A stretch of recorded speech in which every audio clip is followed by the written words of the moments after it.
What's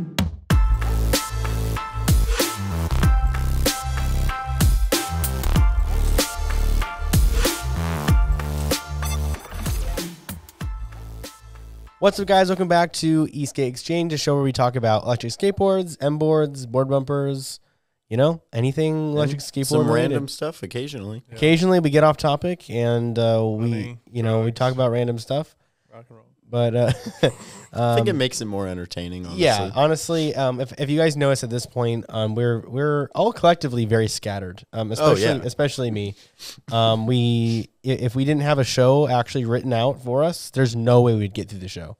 We would just talk for 45 minutes. Yeah, it would still be entertaining. Oh, sure. Yeah, for sure. But it just wouldn't, Probably wouldn't get anywhere. Yeah, I mean, like, people are here for electric skateboards, so we should probably give them something what they're here for. It's a good idea. Yeah. Give people what they want. Yeah. So, quick little thing. We had our group ride. We had our first, group ride in Vegas last week, or this week, last weekend. Last weekend. And we went to Wetlands Park, which I've never actually ridden. If you're not... Did you fall? I did not fall. Nobody. No one fell. One dude went a little off path, unexpectedly, but he's all good. No crashes, cool. No board malfunctions. We were all good.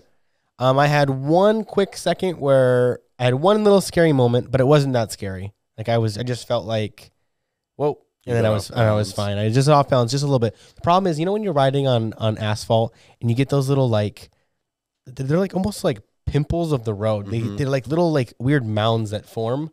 Sometimes you don't see those, and it's just a quick little whoop, and it's just like you feel like you might. Are those fall. For pipes that go under the streets? No, they don't used to originally they're not there, but I feel like they form in the asphalt over time. And these just little mounds that have cracks in them a little bit. I wonder if it's because it gets so hot here. Heat or usually it's like the bumps you'd see if there was a tree growing nearby, and it's like the roots move it up. But anyway, it's out in the middle of the desert, right? So there's not really a good base. I think they literally just kind of dug a path through some asphalt, and they finally filled the cracks, which was nice. But but I had never ridden over there, and so if you guys don't know, Wetlands. So Vegas is obviously a desert, and I think most people understand it to be a desert. But there's also a couple parts of Vegas where it doesn't quite look like a desert anymore, and Wetlands is kind of one of those spaces.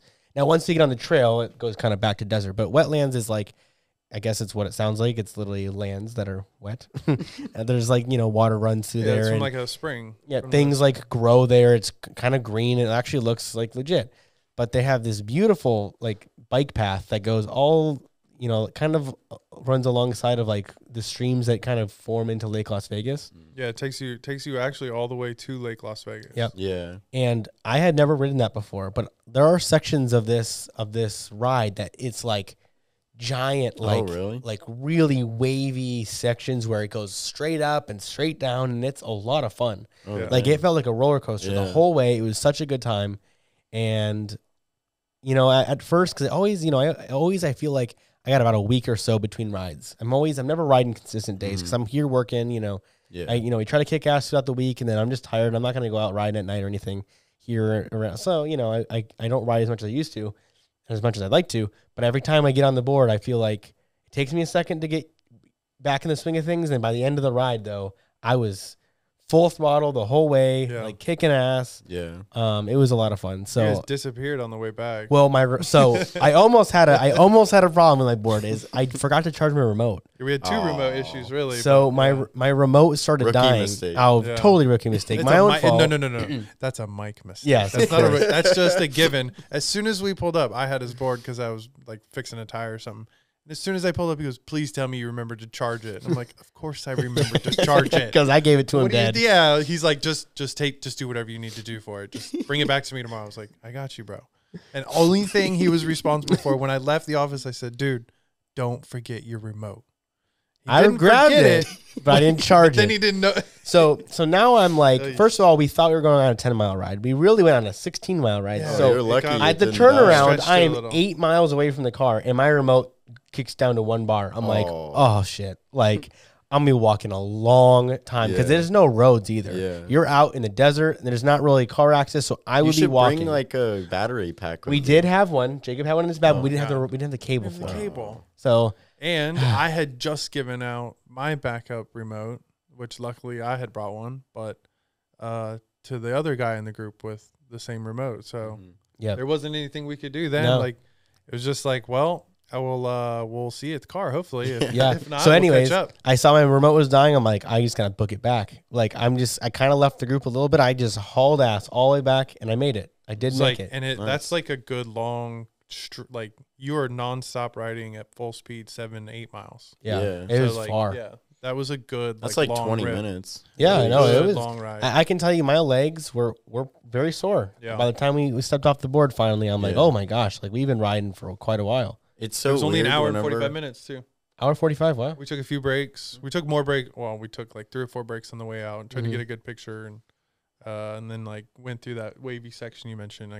I like to give people some room there because it does get so like it's so roller coaster that some people can go fast. Yeah. We had like a kid on a bicycle though in front of us, so that was. Oh, dude, it's so funny. This kid is just cranking away on his bicycle, and all of a sudden we just go whoom. Yeah. Just right, he's standing still, just right by him. We were being nice and like riding behind him, and he was just pushing as hard as he could. And finally, I was like, Mike, we're gonna beat him up this hill anyway, so you may as well just start going around him. Yeah, and he was cool. They were all cool about it. Yeah, he was. Have you ever been on a cruise?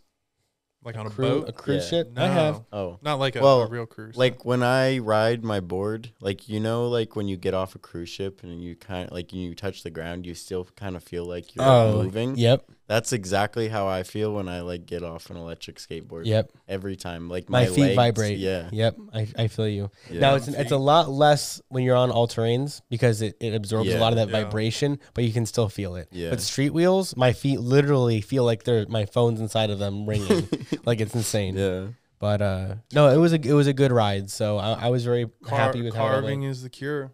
Yep. Yeah. I heard Christina kicked some ass. Yo, she was so awesome. Mike was very impressed. The first and only time we've ever ridden with her was at Mini Grand Prix. Yep. So it wasn't even real riding. Little small track. And she was talking about how she goes so slow and all this stuff. And Mike said she did great. So I finally pulled my phone out on the way back. So she had like a little remote issue in the very beginning. Not a surprise, but it just like didn't connect. So Mike had already taken off, and I knew we weren't going to catch him. But so I waited, and her and I just cruised like the whole way back. But there was a point where I'm like, all right, she's going kind of fast. I want to see how fast she's going. And I pulled out my phone, and we were doing 20, 21, 22. And I'm like, I didn't say a word. I just stayed Don't tell her. Yeah, I didn't want to say anything. Yeah. And dude, she was ripping it on the way back. So we're on the car, and I'm like, so babe, do you even know how fast you were going on the way back? She's like, no, and I'd rather not know. I'm like, okay, cool. Yep. I'm not gonna tell you. We'll just leave it at that. But now she knows. But yeah, no. Yeah, I so mean, we'll just leave it at that. Yeah, no, it was good. Like my biggest thing with the group rides is I don't love to like go crazy fast. Yeah. So it's like I want to get out ahead, so when everybody catches up to me, I'm not getting left in the dust. Yeah. But this time around, I was in the front, and I stayed in the front the whole way. I was like, I'm doing pretty good. So you know, there's that. Anyway, we started with like maybe 25 people. Legit, I thought there were 25. Yeah, there was just a good like group of everybody, and we ended with 6. Well, really? But I thought it was good because do people just turn around? They kind of just went sooner? and did. We got sort of to the end, which was, you know, like You I could didn't go want two to different like. ways. I wasn't going to spend like 5 hours and just like mess around all day. Like we were there to ride, get together, everybody meet, do that, you know, get the ride, and then let's go home. And there were some other groups. They just like, well, we're going to go a little farther. No problem. Like that's totally fine. Oh, nice. The group ride, you could say, is turning around, but you guys have fun. So we kind of all split off throughout the day. And I think we did maybe lose 2 or 3, but then on our way back, we saw, I don't know, we saw an EUC, a couple of EUCs and more electric bikes, and then a couple more one wheels. So there was a lot of people Dude, out there. the one wheels actually are pretty fast. Yeah. You know, I don't think about it, but I feel like I know like their top speeds, like they're listed on their websites, but like when you see them actually doing that 25 miles an hour, I'm like, damn, like it's pretty impressive actually. Not gonna lie. It was fun watching them ride. That was cool. I still don't want to do it, but it was fun watching them. I want to do that line on a mountain board. Yeah. That like they were doing some doing some cool shit. Cool like off road, like actual off roading. I've never really looked. Normally, we're on this a long time, but like the trail is so nice. It's just asphalt, right? Yeah. And I've never really looked up around. And I saw so many of these just like side lines that you could take through the desert that were actual trails. Like it, it didn't say you couldn't be out there, but yeah. I feel like I would eat shit if I tried to ride a one-wheel. Going out there and like one wheel, it takes a minute on a mountain board or something. That would be that'd be fun for sure. It'd be cool. All right, so yeah, there goes our group ride. If you guys haven't done group rides, I really urge you to start a group in your local area. I mean, even just riding with one other person, it just makes it so much more fun. Yeah. So last week we kind of talked about real quick that Jacob and I had acquired Geckoderm, and we wanted to just talk about like what that is, because we kind of mentioned it, but we wanted to like talk about like what our plans are for the future, what we want to do with it. So Geckoderm, Jacob, do you want to take, what it is? Yeah. So ultimately Geckoderm is a protective film that you apply on the base of your skateboard or your EUC or your one wheel or your bikes.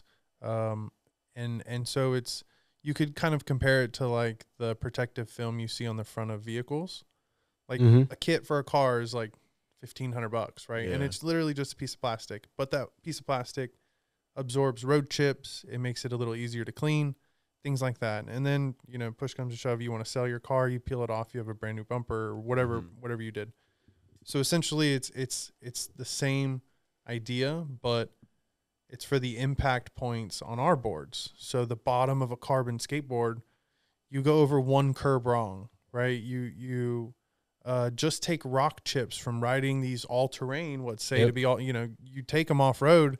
And as soon as you do it, when I did it with a $2,000 carbon board, I was like, man, my board's going to get destroyed. Yeah. And it did. It got messed up. Mm-hmm. So having this on there takes those impacts. It has a self-healing kind property. Of membrane. Yeah. So whether that's just a little heat from a heat gun or just direct sunlight, that the mark in the film is not necessarily going to go away, or if there's like a scratch. But if you rub your hand over it, it'll be completely smooth. It's refilled that hole. Mm-hmm. So if you take a hit in the same spot, nothing happens. Do you guys just have clear, or are you going to do different colors too? Well, so that's kind of where we're trying to take it in the future. So right now we just have clear. So which is nice because it's like invisible. Mm-hmm. Like when it's on your board, you can't see it. Yeah. You can kind of feel it when you touch it, but you can't really see it. But we're really trying to work with our suppliers to try to get like a matte version, so people can like turn their glossy carbon boards into more of a matte finish, which is kind of cool. Mm-hmm. And we're also trying to experiment with actually printing like real patterns on these wraps too, cool. So people can actually add like an element of, design. Their own creativity, their own design, whether that's, them being able to choose their own print or, it's various ones that we offer. You could always do like custom. So like anytime like someone buys like custom, they have to like upload a photo. Yeah. Now we could maybe try that. Cool. That would mean we have to bring printing in house, but we'll have to figure that out. Yeah. Either way. Either way, though, that's something we'd love to try to really. I think it would be very marketable. Yeah. Like, I mean, people like that's the biggest thing is people love to customize. Like people will spend so much money just changing colors of stuff. So it's really interesting to see. The customization options we may be able to have. I mean, I know people who really love stickers. If you put stickers on your decks first and then put the 3M, you protect them. They'll stay there. So anyways, it's going to be a lot of fun. I'm really excited to see where we can kind of push this new, venture. There's definitely a reason, a space for it. Especially these guys are spending so much money. So much. They're the paint jobs now that are coming out are wild, man. Yeah. And I know those are expensive.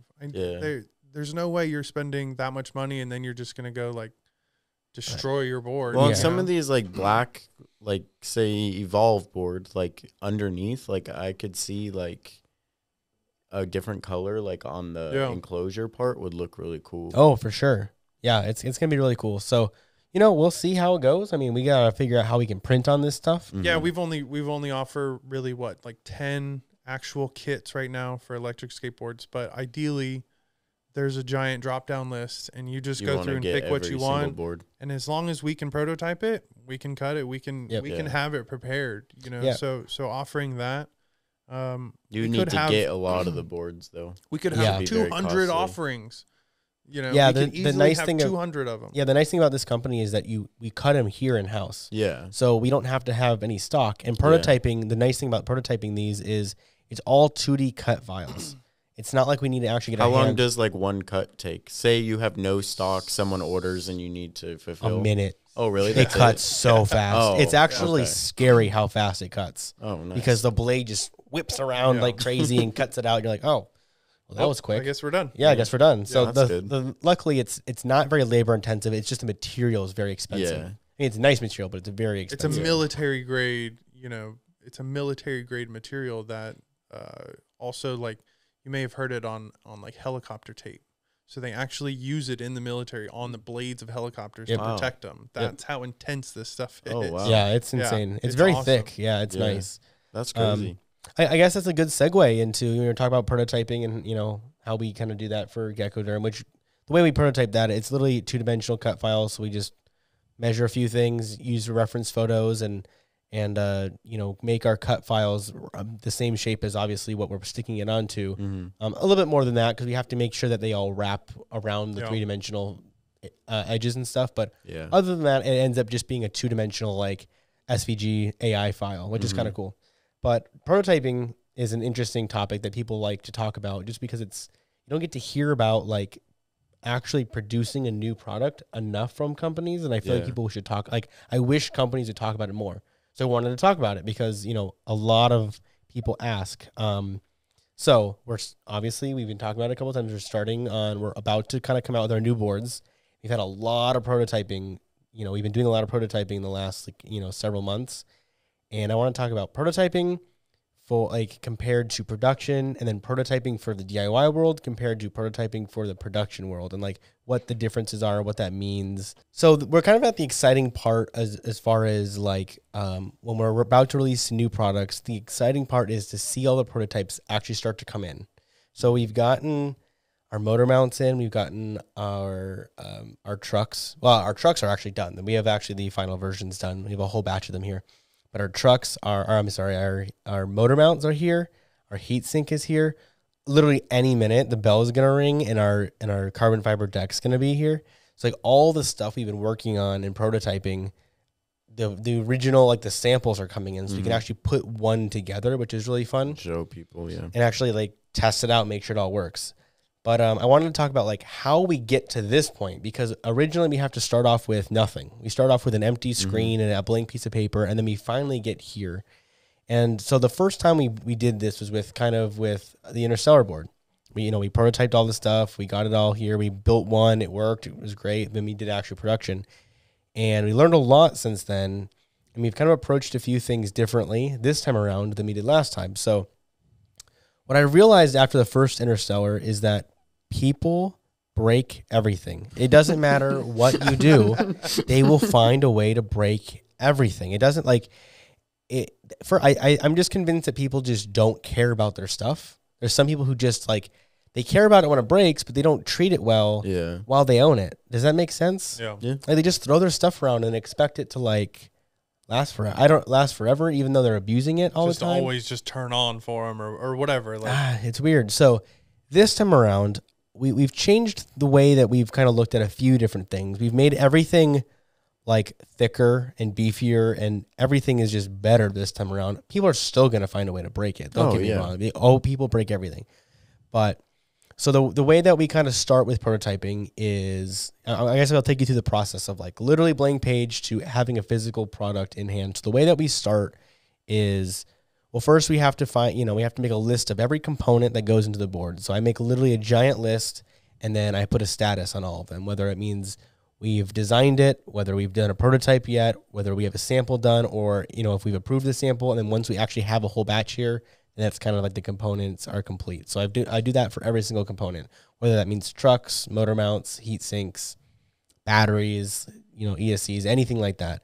So for example, like motor mounts, we're kind of like in the process of, we just got our samples and we've just approved the samples. So the way that we start with that is we figure out everything that attaches to the motor mount. So the motor mount has to go on the trucks, and then the motors have to go on the motor mount. So that's the two different things. So like on this board, not to cut you off, but like, no, you're good. Where did you start?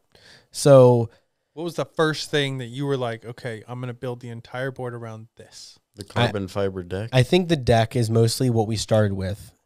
And well, it's interesting because Because then you can kind of build from there, right? Like, you have the deck, you know what it can handle battery-wise. Okay, well, I know what the battery is, so you know what kind of brain it can handle, and like yada, yada, yada. So, so like I a think motor mount is like, it's like way down the line. Probably it's it's pretty far down the line. Yeah, it's so like number 10. So like what but the drivetrain is really important too, Yeah. and the drivetrain really can get transplanted on nearly any build. Yeah, I mean really. So there's kind of two things going on. There's your deck and your internals all have to kind of make sense, and then your drivetrain has to make sense. So I kind of those are almost two different projects, and they kind of come together at the end. Yeah. So, so like in this case, so for our deck, what we started with was 2-dimensional drawings. We used some reference photos of different boards. We found different dimensions that are standard, like the truck holes for like mounting your trucks. Like that's standard. That has to be, that's something that that measurement has to be correct, or else people won't be able to put their own trucks on. We're not going to do custom base plates. That's crazy. Like you don't want to do that. So like all that measurements, so you have to find all those measurements. And then you have to start working around a couple different things. Like for us, we're going to jam a 12S 8P in this thing. All right, well, how big is a 12S 8P? How much room do you need for an ESC? How, so then you start with that, and then you start like building it from the inside out, because you know what needs to go inside of it. And then you start with 2-dimensional drawings, and then you kind of make, you extrude that into being 3D. Then you have to cut the battery cavity out of it. Then you have to round all the edges, and you start doing all that with like 3D software. Like we use Fusion 360 for pretty much everything. And once you have your deck, then it's time to like prototype it and actually like test fit stuff. And then what we'll do is like, I spent like, I don't even know, 10 days or something 3D printing our carbon fiber deck in 5 different sections and gluing the whole thing together to see what it looks like in real life before we even think about getting a mold done. Yeah. Because the mold is very expensive. Yeah. I mean, it cost 5 times as much as my first car. Like it's super expensive, these molds. You never did let me ride that 3D board. No, it's hot glued together. It's literally like, it's like sections like about a foot long. Man. All glued together. Yeah. So like you'd jump on it, and then like 10 seconds later it would just be a bomb. Like, if there was a battery in it, it'd be a bomb. Oh god, We'd have to do you'd basically be riding on the battery. Yeah, pretty much. Which is not a good idea. So so we 3D printed the whole thing, and then then we have to get all the components to fit. And once the components fit, then we can send off for a sample. So actually the first round of 3D printing, the battery did not fit. It was like a couple millimeters too shallow. I couldn't fit the whole thing in there. So we had to go back to the drawing board, extend the battery cavity down a little bit, and now it all should fit. It fits in the 3D print. So as long as it translates directly to the board we're about to receive, then we should be good to go. Yeah. Didn't you say there's like a percentage of shrinkage too? Yeah, so there is. So when you 3D print especially large, that's a good point. When you're 3D printing large items, when you're done 3D printing something, as it cools, it shrinks by like a couple percentage points. Really? Yeah. So 3D printing can be really difficult and really tough when things need to be exact. When things need to fit inside of each other, that shrinkage can be a problem. No one you're within like millimeters. I mean, otherwise you have dead space. Why there's no reason to have dead space. Like right. So like when you're 3D printing something that's about 2 inches tall, 2% difference. Okay, you're at 1.9. Okay, big deal. It's pretty much just the right size. But when you're 3D printing something that's 40 inches long, all right, well, now you're talking like maybe a half an inch. That could be a big difference. Yeah. So navigating that is also kind of interesting. But so now like we've gotten the deck done. We should be receiving that any day. Our drivetrain looks great. So one thing we had to do with that is we thickened up our motor mounts, so they're much thicker now. People I don't know if they just run off curbs and they just bash everything on the ground. They just they just destroy everything. It's crazy. I don't know. But when we did our motor mounts though, like something to consider, that has to fit on your trucks, and then your motors have to screw into it. But then the thickness of your motor mount and then the length of your axles or the length of your motor shafts have to be exact. So all your pulleys line up easily. Because you can't be like making these micro adjustments when you're building production. So this is maybe, you were kind of asking me, Jacob, the difference between prototyping and bringing a product to market for DIY versus like a production type of build and how that is different. So like when we're doing DIY parts, we kind of know that they're going to be used for just a ton of different builds, different Not even parts. Skateboarding either. And sometimes not even skateboarding. People buy. We got an email the other day of a guy using a Vesk and a 6355 to build a zip line in his backyard. Like electric zip line? Yeah. That's cool. With the remote, like with the electric skateboard remote, Yep. like you grab on the zip line and then like you can just move. Oh, wow. That's interesting. Crazy. So there's a good example. Like DIY, people are all over the place. Their builds are always so different. So it's like a lot of these parts are made to be somewhat generic. Like they can be kind of used anywhere. Like a lot of our pulleys, like we don't have the bearings fit inside them because the spacing is always different. So we kind of try to make sure that we can, it can be used for multiple different things. But for production, you have to like try to dummy proof everything. One, because the part has to be assembled very easily. It has to all go together really easy, or else it's going to take you a million years to produce one board. Right. Yeah. In reality, you need to be able to, we in-house need to be able to assemble 5 boards a day to stay on top of whatever we're selling. And the DIY parts aren't usually like that. It usually takes someone a good amount of time to get their board together, line everything up, make sure it's running, and it's a little different. Well, when you're doing one by one, it takes a lot more time than like assembly lining everything. Right. Like so if they were building 10 boards, it would be much quicker. Much quicker than. But even then, like the parts that you choose to use in our production line is going to be they're all going to be made for each other. Yeah. Right. Where DIY, they're all made to be adapted to each other. So it's like they all work together, but it takes a little bit of effort to get them all there. Whereas the production side, it all is exactly everything had each other in mind type thing. Everything's been done for you then. Right? Yeah, it goes together one way. Yeah. It all goes together one way, and there's no way to really mess it up. Of course, there's always someone who can mess it up, but I'm trying to say. But it's very interesting just because like I've done my fair share of prototyping at this point, and it would be fun to like actually like show off the actual prototyping process because it's so. To me, I find it I love prototyping stuff. The design process is my favorite. If I could just do that and not have to deal with running the company, I would love to just sit down, prototype, and design for all kinds of different stuff. I know that like as I'm prototyping, I learn a lot about the 3D software, and then I stop prototyping and move on to my other jobs here. And then I revisit the software, and I'm like, how do I do that again? Yeah. Like, and all my prototyping like knowledge has come from YouTube. Like I've literally learned everything on YouTube. You're not amazing at one specific task. You're pretty good at a lot of tasks. I'm passable at a lot of different tasks, but I don't specialize in anything specific. But I wish I could specialize in the design aspects of things, because I know that a lot of our products would be a lot better if I actually could spend significant portions of time on everything. But here we are, and I think a little at a time, a little bit of a learning curve there. But I'm really stoked with how our drivetrain has come out on this board. I'm hoping this board shows up and it looks good. I mean, literally any minute the bell's gonna ring. Batteries here. Well, for it, right? The pictures that you showed me look good. Yeah, it's hard to tell from pictures though, because it's like how to see the scale of something. Yeah, like this board, it's a carbon fiber board that's gonna fit 12S AP. It's like a thick board. Like the enclosure is pretty big. Now it's not any bigger than like say a bamboo board with an enclosure on it. Probably still smaller. It might still be thinner, but it's for a carbon board. It's gonna look like thick, which is nice. I mean, it's gonna look nice. It's gonna look. People are gonna go there. There's a big ass battery in there, and people are gonna like it. So it's gonna be a heavy board too. Don't get me wrong. It's gonna be a heavy board, but I think that the range we're gonna squeeze out of this thing is gonna be insane. Well, people like the higher range anyways. Oh no, it's gonna be awesome. Well, so keep an eye out, because we may or may not be working on a little mini documentary video to come out of the whole process of designing and bringing this board to production. Yeah, we're gonna work on it. I mean, we'll see how complete it is, because there's a lot of stuff that happened that I just don't have the time to document.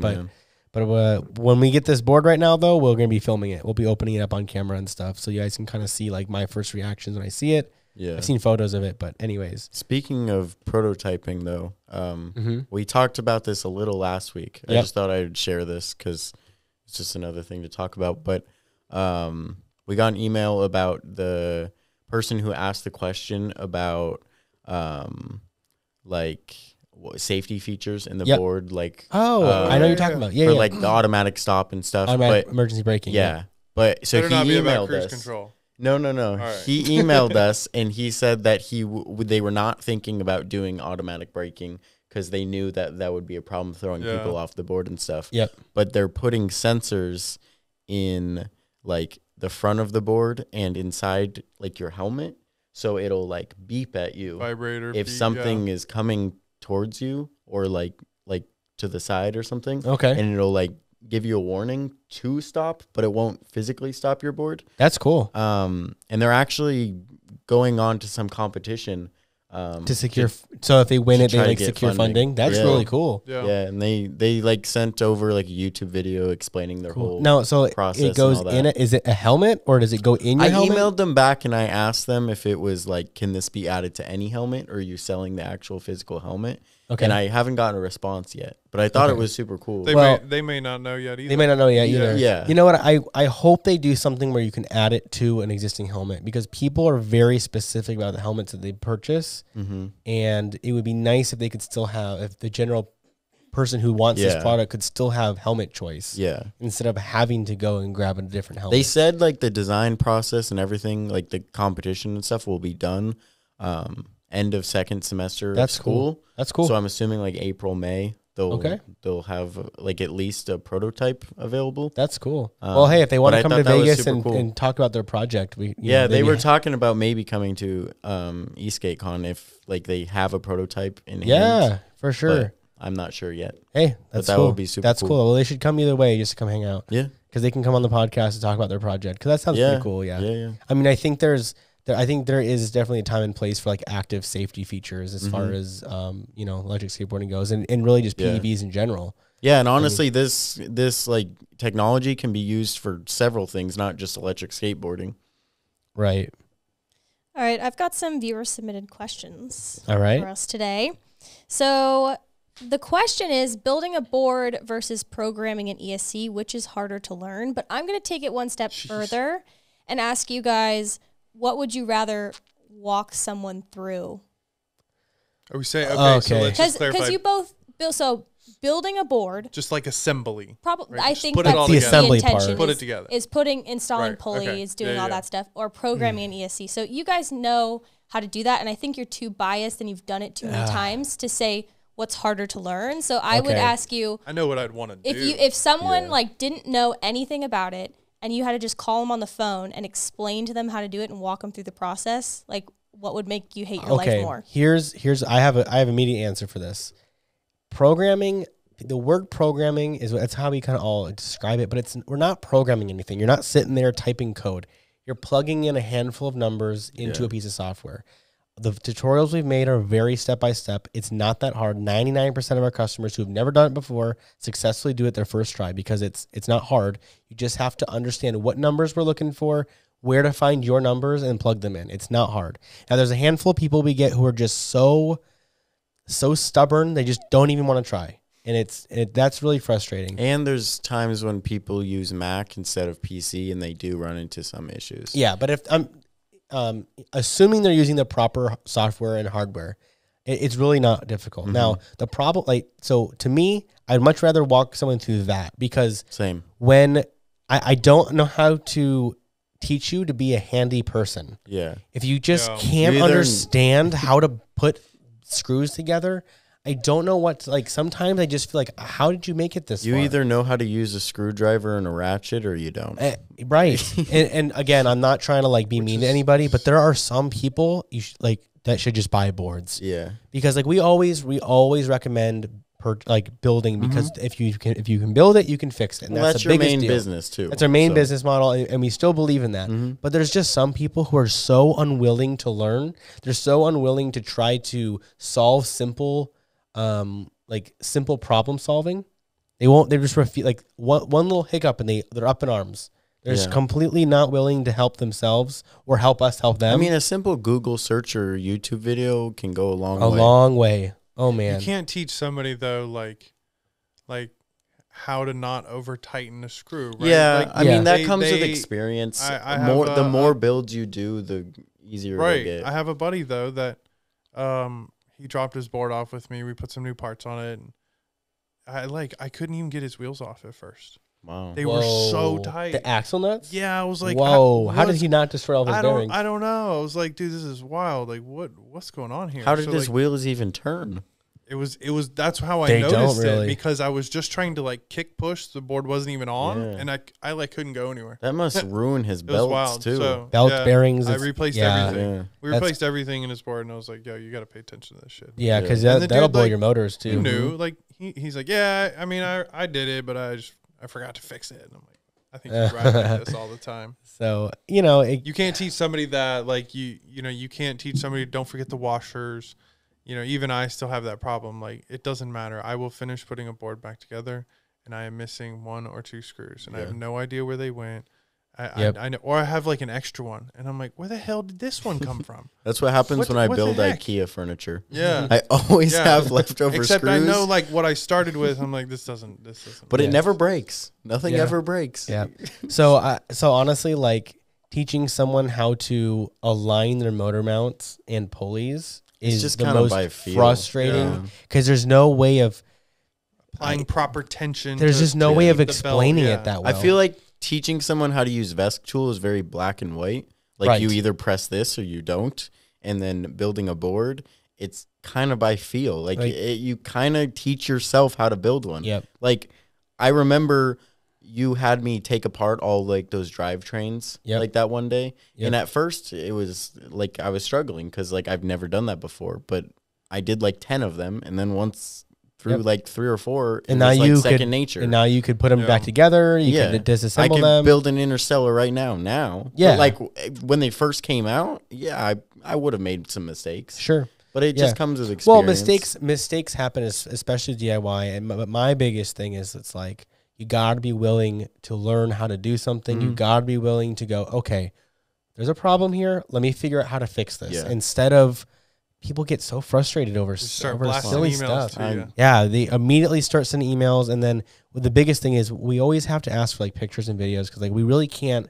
Like no matter how well you think you just explained that, we have no idea what you're talking about. Yeah. So it's like we gotta have photos and videos, and then people are unwilling to send videos and photos. I'm just like, guys, please. And I literally tell them like if they need, like if something breaks and it's a manufacturer defect, it's our fault. Oh, obviously we replace it. Yep. No questions asked. But like, well, a few questions. Well, but mostly yes. Yes. But I'll just be like, hey, can you send over this picture of your battery's voltage, your charger's voltage? Like a lot of times, like someone blows a charger. Like it happens. So yeah, like the charger will stop working, and then they think it's the battery that's at fault. But like it's almost never the battery. No, almost never. It's always a charger. It's always problem. the charger. But like then they like don't want me to. They don't want to send me the voltage of their charger. Yeah. Like why? If you send it to me, I will send you out a new one same day. Yep. It's insane. They delay it. Yeah. So people are kind of crazy, but so yeah, the quick answer is I'd much rather walk someone through programming than actually building the board. Same. So speaking of batteries, what are some steps that we are taking to streamline the battery building process? Okay. So we've kind of talked about it a little bit. We are bringing battery building in-house. We will be beginning to start assembling our own packs here. We still have quite a few packs that we still need to sell through before we start switching over to assembling our own. But there's a few different things that we're doing that are actually going to make battery assembly pretty quick. It should be. They're going to be flexible too, which is nice. Yes. All the batteries will be flexible, which is really nice. I mean, the small little one piece won't be, but like all the bigger long packs will be. But what we're going to do is. What takes the longest is soldering all those little connectors. That's such a pain in the ass. So we're going to get all of the connectors we possibly can prefabricated for us. So when we get them, the correct connectors are already installed on the right gauge wire, and all we have to do is solder the wires on, and the connectors are already done. So that's one thing we're going to do to start like actually streamlining that process. We're also going to start doing more of an assembly line. Instead of building a pack beginning to end, we'll do 10 of them. All at the same time, all together as a group, you know. So, I'll probably be doing all the spot welding because, like, I trust myself to do the spot welding. Whereas Maddie can be doing all of the gluing of the cells because that's an easy task. Not to say Maddie can't. Anyone else? I see how it is. No, I understand. I wasn't trying to be rude. The best. I was waiting. I get where it sounds bad, but I know what you're trying to say. Don't say it. I did. In his defense, He was doing the hot glue, and I was like, "Oh, that looks fun. I like hot glue. I don't know what it is. I know about what you're it. trying to say, and I know you weren't trying to get at that. I more meant the most experienced person should be doing the most complex job, just because, I mean, eventually, obviously, you can teach someone to spot weld. It's not crazy. It's not hard. But for right now, you in our feel group, more comfortable with I feel more comfortable to make sure that the packs leaving the warehouse were spot welded by me versus by you or by Maddie or even by Jacob. Yeah. Now, eventually, I know damn well that all of us could easily build a battery pack. It's really, once you get taught how to do it, anyone can do it. But that's one thing we're going to do is it will be assembly lining. So making sure that like I'll do all the spout welding, Maddie can do all the gluing, someone can do all the fish paper wrapping for all the different P groups, like all that stuff. It's not hard. It's just repetitive and it's time consuming. So once you get a nice like production line going or assembly line going, it's really not that crazy. And assembly lines are nice because you're way less mistake prone. Like there's a very specific order of steps. You're not going to forget something if you have to do it 10 times in a row. You know what I'm saying? So there's stuff like that. So mainly the connectors all getting pre-done. Now, like right now, all the prototype batteries I've been building, I'm doing all those connectors myself. And that's been pretty lame. It kind of sucks. It takes... That's that prototyping process. So that way, you know, in the production level, you look at it and took it a step further and said, well, I can have these made for me, which makes way more sense. They'll probably, you know, not necessarily that they're better, but it makes it easier for you to work through some of this process. Whereas if it stays on the DIY, like there's plenty of builders out there. There's plenty of battery builders that build awesome, works of art, but it takes them forever to do it. You know, you put in an order with them, they're very expensive, and it takes you 6 weeks to get a battery or whatever. And there's this long process. Okay, do you want this? Do you want that? Like, look, Mike's going to put out a high quality, awesome battery. You're not going to need to change anything. You just need to buy the battery. You need to know what will fit in whatever board, whether it's that Mike's new, you know, or it's your own, you'll know. So it's, and you're making modular packs. So if they buy like a 10S 2P, they can eventually make it a 12S 2P or a 10S 4P. Not quite that way. Eventually, I would like to do modular packs. The only issue with modular packs is that a lot of cables are involved and a lot of connectors are involved, and it gets so they would bulky. Have to open it up and connect it. It gets themselves. bulky, and then the issue is also the balance cables get tricky, and so not to say it's not possible, it's very possible. What we are doing though is making our BMSs modular, so the entire BMS can just get unhooked. Oh, if someone blows a BMS, you don't have to get rid of the whole battery. Well, and then our batteries are also going to be the discharge will be bypassed, so you'll have a direct unlocked like source of power. Like you're not going to run the power through a BMS. You're going to charge through your BMS, but all your main power is going straight from the cells, which means these Moss LP42As, they put out a lot of power, and you'll be able to harness all that power for your builds. Is that dangerous in any way to do it that way? So it can be. So there is some disclaimers involved. So good luck maxing out these batteries would be pretty difficult, because if you took a 12S8P, that thing can output like 200 something amps or something crazy. I wouldn't put it past anybody. Someone would do it, right? But on the ESC level, you would put a maximum amount of current draw from it. Now you can also, if they really want to, they can also put inline fuses, so that way there is a physical limitation there, which I actually probably will recommend people do. We'll probably try to find like a nice like vendor who can make us nice like XC90 inline fuses.